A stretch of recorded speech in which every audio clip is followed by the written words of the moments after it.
रहस्यमय जंगल किसी ज़माने में शहरों से दूर पहाड़ों की गोद में बसा था एक गांव, अंबरपुर। अंबरपुर के एक छोर पर फैला था एक घना, अजीब सा जंगल। लोग उसे काला जंगल कहते थे। कहते हैं, उस जंगल के अंदर कुछ ऐसा था जिसे इंसानी आंखें देख नहीं पाईं, और जो देख पाया, वह कभी लौटकर नहीं आया। बुजुर्गों की कहानियों में जंगल की हवा में फुसफुसाहटें थीं, अजीब आकृतियां रात में चमकती थीं, और बीच जंगल में कहीं एक प्राचीन खंडहर था। उस खंडहर की रखवाली करता था कोई अदृश्य रक्षक। कई पीढ़ियां बीत गईं, लेकिन जंगल का रहस्य वही रहा, घना, भयावह और रहस्यमय। कोई साहसी युवक भी अगर अंदर गया, तो या तो वह खो गया या फिर पागल लौट आया। लेकिन समय बदला, और अब एक नया सफर शुरू होने वाला था। अंबरपुर का मेला साल का सबसे बड़ा दिन था। अंबरपुर का सालाना मेला। पूरे गांव में रौनक थी। बच्चे रंगबिरंगे कपड़े पहनकर घूम रहे थे, बूढ़े लोग हुक्के गुड़गुड़ा रहे थे, और औरतें मंदिर में दिए जला रही थी। इसी भीड़ में थे आरव, नैना और विवेक, तीन जिगरी दोस्त। तीनों का सपना था कुछ ऐसा करना जो कोई और न कर सके। वे बचपन से सुनते आए थे जंगल की कहानियां, और उनके मन में जिज्ञासा थी, क्या वाकई जंगल में कुछ है? चलो ना, एक बार अंदर चलते हैं। आरव ने आंखों में चमक के साथ कहा। पागल हो गए हो? नैना ने फुसफुसाते हुए कहा। सुना नहीं, जो भी गया वापस नहीं आया, डरपोक मत बनो। विवेक ने हंसते हुए कहा, हम सिर्फ किनारे तक चलेंगे, अंदर नहीं घुसेंगे। कई बहसों के बाद तीनों ने फैसला किया, आज रात, जब मेला खत्म हो जाएगा, वे जंगल की दहलीज तक जाएंगे। रात का समय रात होते ही गांव के लोग अपने घरों में बंद हो गए। मंदिर की घंटियां भी धीरे धीरे चुप हो गईं। चांद की हल्की रोशनी में तीनों दोस्त चुपचाप गांव के बाहर पहुंचे। जंगल का किनारा ठंडी हवा से कांप रहा था। पेड़ों की लंबी परछाइयां जमीन पर रेंगती हुई लगती थी, जैसे कोई अदृश्य चीज उनका पीछा कर रही हो। क्या तुम लोग भी सुन रहे हो? नैना ने धीमे से कहा। क्या? आरव ने पूछा, जैसे कोई फुसफुसा रहा हो। नैना की आवाज कांप रही थी। तीनों ने ध्यान से सुना, और वाकई हवा में कोई अजीब सी आवाज थी, जैसे कोई पुरानी भाषा में कुछ बड़बड़ा रहा हो।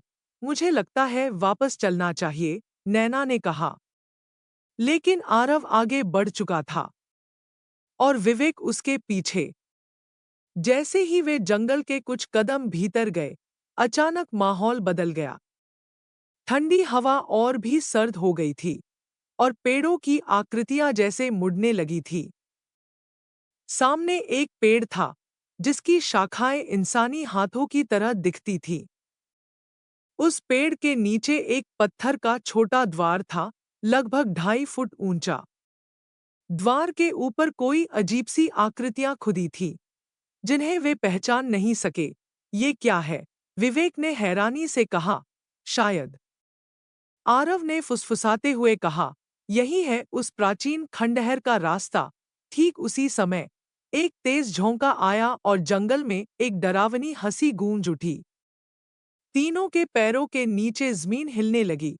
भागो! नैना चिल्लाई। लेकिन देर हो चुकी थी। जैसे ही वे पलटे, उन्हें महसूस हुआ, अब जंगल का रास्ता बदल चुका था। जैसे कोई अदृश्य शक्ति उन्हें अंदर खींच रही थी। खंडहर का दरवाजा खुलता है।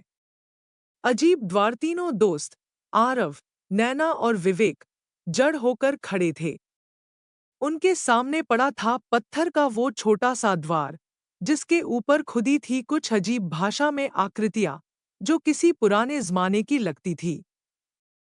जैसे ही हवा का झोंका आया, द्वार के चारों ओर जमी धूल उड़ गई और दरवाजा हल्के हल्के कंपन करने लगा। ये दरवाजा खुल रहा है, आरव ने चौंक कर कहा। हमें भागना चाहिए, नैना ने फिर से फुसफुसाया। उसका दिल तेजी से धड़क रहा था, लेकिन आरव का उत्साह उसे रोक नहीं पाया। उसने धीरे से हाथ बढ़ाया और पत्थर के दरवाजे को छू लिया। धड़! एक भारी आवाज के साथ द्वार थोड़ा खुल गया। अंदर एक अंधेरी सुरंग जैसी जगह दिख रही थी। एक ठंडी हवा का झोंका अंदर से निकला, जिसमें मिट्टी, सड़ी हुई लकड़ी और कुछ अजीब सा गंध था। कुछ ऐसा जो शब्दों में बयान नहीं हो सकता। सुरंग के अंदर चलो, आरव ने फुसफुसाया। तुम पागल हो, नैना ने विरोध किया। हमें गांव लौटना चाहिए, अभी। लेकिन विवेक ने आरव का साथ दिया। बस थोड़ा सा अंदर चलते हैं, फिर वापस, विवेक ने कहा।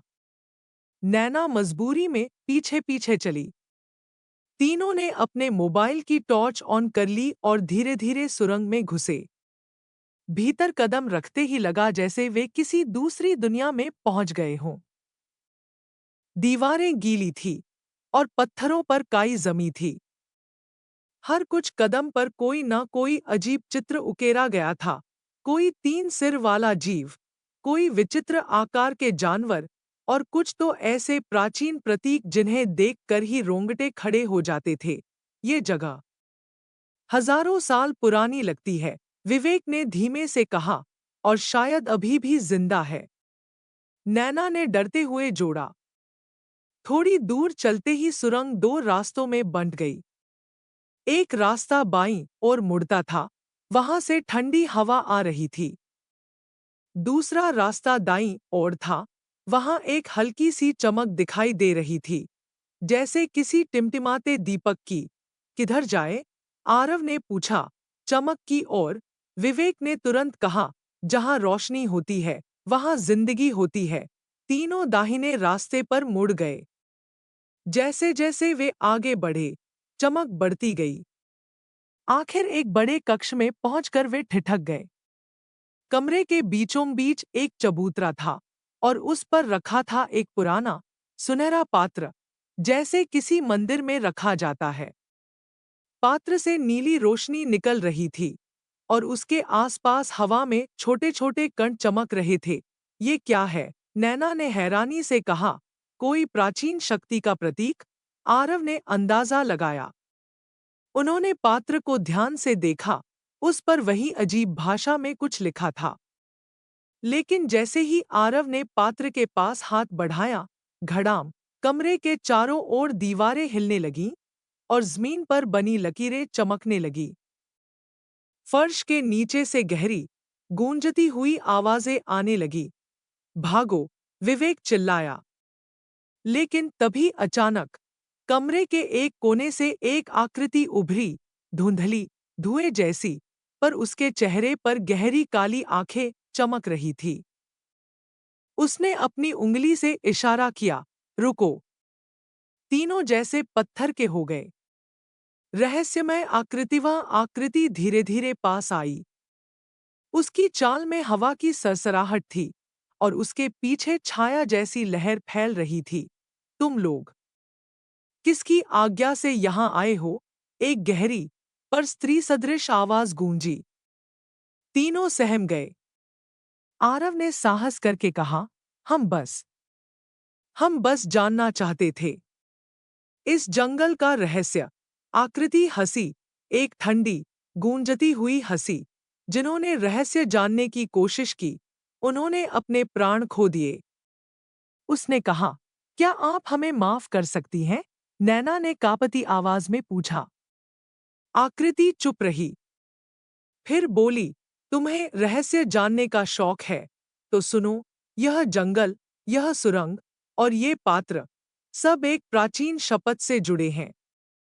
एक समय था जब यहाँ एक समृद्ध सभ्यता बसती थी, लेकिन एक भयानक गलती ने सब कुछ बर्बाद कर दिया।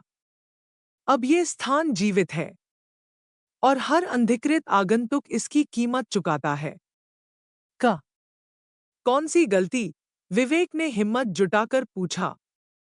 आकृति की आंखों से नीली रोशनी फूटी, और वह बोली, वह गलती अब भी यही है, इंतजार कर रही है। अगर जानना चाहते हो तो आगे बढ़ो, लेकिन याद रखो, हर उत्तर के साथ एक बलिदान जुड़ा है। इतना कहकर आकृति धुंध में बदल गई और गायब हो गई। कमरे का कंपन थम गया था। पात्र अब भी चमक रहा था, लेकिन उसके साथ साथ अब कमरे के एक कोने में एक नया दरवाजा खुल गया था, और वहां से आती थी एक रहस्यमयी सरसराहट। नया दरवाजा। तीनों दोस्त, आरव, नैना और विवेक, एक दूसरे को देखते रहे।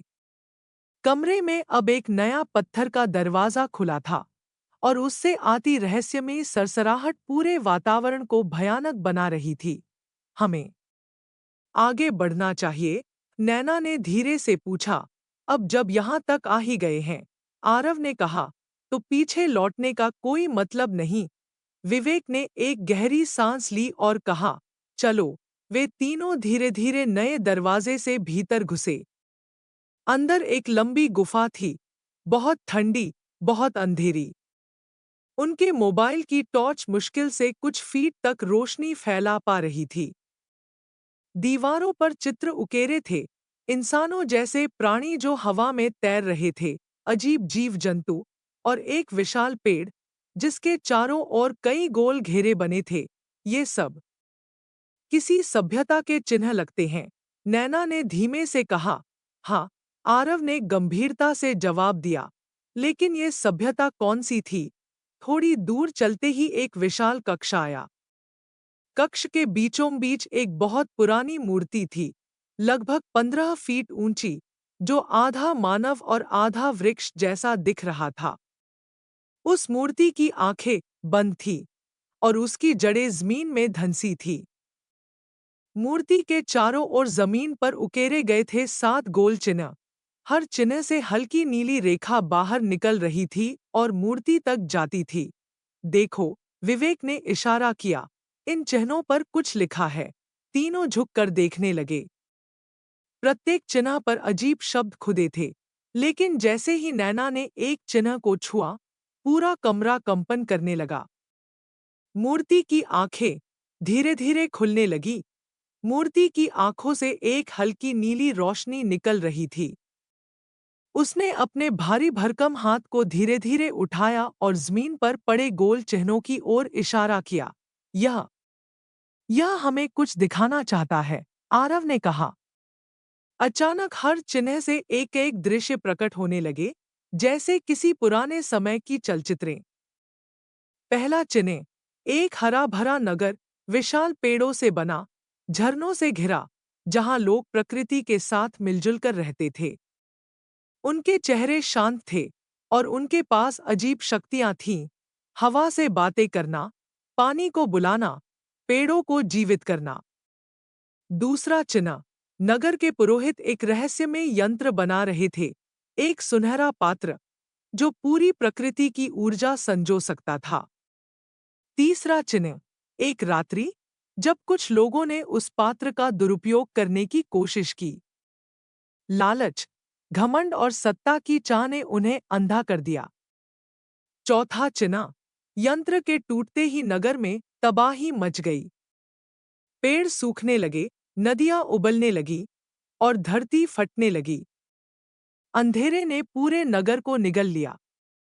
पांचवा चिन्ह, बचे हुए पुरोहितों ने शपथ ली, उस ऊर्जा को फिर कभी किसी के हाथ न लगने देने की। उन्होंने जंगल को मंत्रों से बांध दिया, एक जिंदा जंगल बना दिया, जो अनजान यात्रियों को भ्रम में डाल देता और अपनी सीमाओं की रक्षा करता। छठा चिन्ह, पात्र को खंडहर के नीचे छुपाया गया, और रखवाली के लिए एक अभिशप्त आत्मा को चुना गया, वही नीली आंखों वाली आकृति जिसे वे पहले देख चुके थे। सातवां चिन्ह अभी अधूरा था, केवल धुंधली छवियां दिखीं, 3 परछाइयां, जैसे आरव, नैना और विवेक, और फिर एक दरवाजा जो कहीं और खुलता था। मूर्ति की आंखों से अचानक तेज रोशनी निकली। कमरे की दीवारों पर शब्द उभरने लगे। जो भी ऊर्जा को छूने का प्रयास करेगा, उसे उसकी आत्मा की सबसे गहरी इच्छा के बदले कीमत चुकानी होगी। यहाँ से आगे बढ़ने का हर कदम खतरे से भरा होगा, नैना ने कांपती आवाज में कहा। लेकिन हम अब वापस नहीं जा सकते, आरव ने दृढ़ता से कहा। तभी कमरे के एक और कोने से एक और दरवाजा धीरे धीरे खुलने लगा। इस बार दरवाजे के पार केवल घना अंधकार था। चलो, विवेक ने कहा। तीनों ने एक दूसरे का हाथ थामा और अंधेरे में कदम रख दिया। काली दुनिया जैसे ही आरव, नैना और विवेक उस नए दरवाजे से गुजरे, उनके चारों ओर घना अंधेरा फैल गया। मोबाइल की टॉर्च काम नहीं कर रही थी। हवा